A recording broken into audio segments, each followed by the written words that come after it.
Hi, Dr. Hellerstein. Hello. It's nice to meet you. I'm glad to have a chance to talk to you today. Thank you, and Lowell, thank you for having me. I'm impressed to know that you wrote this book, Heal Your Brain. What inspired you to write this book? Well, basically the realization that psychiatry was really changing over the past decade or so, and that the advances of neuroscience have become increasingly able to improve the care of people with psychiatric disorders. So I treat primarily people with depression and anxiety disorders, but it's been, I think, a revolution in the treatment of other conditions, bipolar disorder, schizophrenia, That's wonderful. and so on as well. So trying to basically serve as a bridge between the research in neuroscience and the doctor's office and work with patients. That's wonderful. Could you tell us what the new neuropsychiatry is? You referred to this in your book, the new neuropsychiatry as opposed to the old neuropsychiatry. Sure. So the neuropsychiatry was a term that was used in the late 19th century first for a field of psychiatry that brought together neurology and psychiatry. And at that point it was based upon advances in really large understanding of the abnormalities of large parts of the brain. So people who had infections of the brain, like from tuberculosis, neurosyphilis, people who had traumatic injury to their brain from strokes or even bullets or projectiles, and those were really large abnormalities of the brain structure that affected psychology, like personality and ability to function. And so that was neuropsychiatry, which is a real advance because it connected behavior with the brain. And so it was really based upon knowledge at that point of neurology. And so the neuroscience, neuropsychiatry now, the new neuropsychiatry is based on advances in neuroscience. And so it's really based upon understanding of the structure of smaller parts of the brain, the connectivity of parts of the brain, and the function of parts of the brain. And this is research that has advanced really dramatically over the past few decades.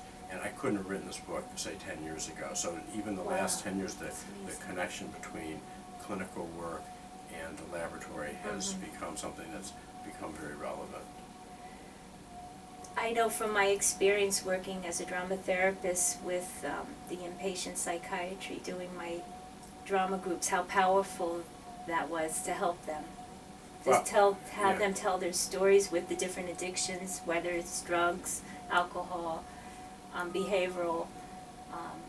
Right. So there's several different principles for the new neuropsychiatry, and one of the most important ones is what's called neuroplasticity. Oh, interesting. So the idea is that the brain is constantly reshaping itself throughout life. Okay. And traditionally we had been taught that when you were born you had a certain number of brain cells, and then the numbers decreased throughout life, and you were pretty much stuck with the connections and function and anatomy of your brain. Right. And so what's become really clear over the last few decades is that the brain is constantly restructuring and reforming itself, and the connections are constantly being pruned and developed, and actually that there's even new brain cells that develop throughout life. That's great. And so, and more important even than the new brain cells is that the brain is constantly reconnecting itself, and so that you mentioned storytelling, and one important thing is that basically the stories that we tell about ourselves are a way of organizing our brains. So psychotherapy can be seen as a way to tell stories about ourselves and to change the stories as we work on issues in treatment, and that really can help to change the way in which our brain connects. And the most obvious examples are when people have either real problems of mood or real problems of anxiety, and they basically can learn to feel more positively about themselves. Yes, absolutely. And they can learn also to be calmer and to learn how to induce and bring up relaxation responses, and that changes the connectivity of their brain as well. This was one of the, Dr. Hellerstein, what you just said I can say personally, in the last few years that self-help books I used, yours was one of them, to come out of being lost in inner space for about 4 decades, involve visualizing a hologram of my brain outside of my brain and say, okay, how do I body build my brain? What am I going to do to map a new neural network? And every time I did something that was scary for me, which would be routine things for other people, say, you see, you just built, I could see like little Lego blocks, building parts of the brain. I visualized it, and I needed to do that to sort of get into my brain. How to get into your brain? Usually by doing something. Right. So I think that we've realized that behavior and learning and thought and all kinds of physical and mental activities are things that constantly reconnect our brain. So that one of the really cool examples was which demonstrated this, was a study of taxi drivers in London, and they have to memorize the streets of London. Oh yes. It's a very hard job to do that. It is. And there were studies about 10 years ago that showed that as they learn the map of London, the structure and connectivity of their brain changes, and actually part of their brain that is related to memorizing maps grows. And so it has new cells, it gets bigger, thicker, and so on. And there have been other studies with, like for instance, if you learn how to juggle, that's another definitely. I know study. that from my circus You know how to juggle. training. So that obviously you have to learn some eye-hand coordination. Hand kinds and of eye, things. right. And you also have to think things differently. Yes. And so that actually, even learning to juggle in a very short period of time, also reconnects your brain. There was another study of medical students who had to learn all the biochemistry, anatomy, physiology, and so on in the pre-clinical years of medical school. It showed also that parts of their brain actually grow and reconnect. So that these are things that are not necessarily related to psychiatric disorders, but we see this in psychiatric disorders as well. So that there was a study in the American Journal of Psychiatry about 5 years ago that showed that with cognitive behavioral therapy of depression, not even medicine, just therapy, that parts of the brain increase their activity and strength and connectivity. So that it's really, this is again gets back to the idea of plasticity throughout life, that your brain is constantly reshaping, remaking, and reforming itself.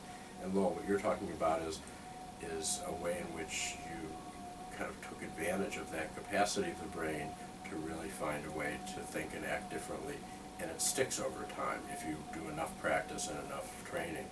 Another example would be meditation relaxation training, and new studies of that have shown that it has a profound impact on the activity of parts of the brain. It calms what's called the default mode network, which is the kind of chatter between anxious and other parts of your brain when you're lying still or doing nothing. And so learning those, and it actually even, meditation and mindfulness actually even increases the amount of gray and white matter in parts of your brain as well. So there's really, I didn't know that. Yeah, I mean there's things that are just kind of mind-blowing that show how you live your life, your brain is constantly being restructured. The patients used to tell me on the unit when I ran my groups that I was better than taking pills. Having the opportunity to have somebody witness them and listen to them and be able to get it out. So that's one of the key aspects of the new neuropsychiatrist. It's not just, take drugs and, keep your mouth shut. It's really that medication will be part of the treatment for many people, but that there's complementarity of relaxation, meditation, and even exercise, and that psychotherapy also can have a strong impact on the brain structure and function. So another really key principle, which has also become apparent to us, is that the health of your brain is really key in terms of the outcome of disorders. So that, like when I was a resident 20 years ago, we every doctor's office had an ashtray for the patient, an ashtray for the doctor, and now we're like, what were we thinking? Because if you have a psychiatric disorder, depression, or anxiety disorder, schizophrenia, one of the key things is you want to keep your brain healthy. That's true. So really, and it takes the oxygen from the brain. It does all kinds of things. It closes down the vessels, it makes them narrow, it makes you have more chance of stroke, raises blood pressure. And so there's a lot of things in which, again, this is the new neuropsychiatry, we're realizing that the brain as an organ needs to be considered as a really key aspect of, you have to sort of take care of your brain. I think that's the way to think about it. We've come almost to the end of our interview now. This is our first interview for the Laura and Lowell Show, which operates on the principle of ladies first. So Laura asked the first question. It doesn't necessarily mean gents last, but we've come to the end of time for our show, so I'm by default asking the last question, which is, and first to say, what I learned from your book and the other books is just our thoughts, our feelings, our words, and our actions really are important, and really the information, going back 24/7, the information flow to the brain, and it's responding immediately, so we want to think very carefully what we say, feel, think, and do. So my question is, in your book you say that you are so excited about these rapid developments in neuropsychiatry that you really believe that in our lifetimes we might see the healing of diseases thought unhealable, like schizophrenia, rather than simply suppressing symptoms or attempting to deal with them. You feel that, I imagine, even more so than when you published your book. Well, I think that we're, healing schizophrenia is going to be a big task, but I think that hopefully that's somewhere on the horizon. I think what I've seen very much with treating people with depression and anxiety disorders is that if they have had long-standing symptoms for many months or years, and you get the symptoms under control for, say, 6 to 12 months, then it seems to me that a process of brain healing happens.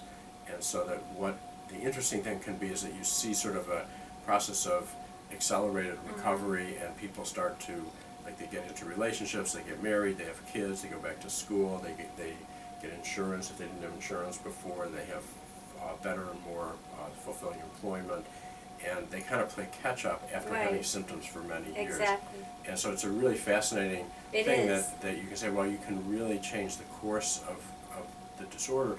You can't promise it for people, but that's the hope at this point. That's the hope. And that the key that I talk about in my book is that you're really trying to get the symptoms under good control for an extended period of time. Not just with medicine. Medicine can be very helpful, but with some of these other complementary treatments as well. Laura, you want to get a copy of Dr. Hellerstein's books to put in the view of our, let's hold it up here for a second so our audience can see it. This is Dr. Hellerstein's book, Heal Your Brain. It's helped me heal my brain, and I guarantee it will help you heal yours if you want to be healed. And we all have progress to make. We so sure Dr. do. Hellerstein, Okay, thank you very much for our first of what we hope will be more interviews. Thank you. And thanks for watching to all our audience.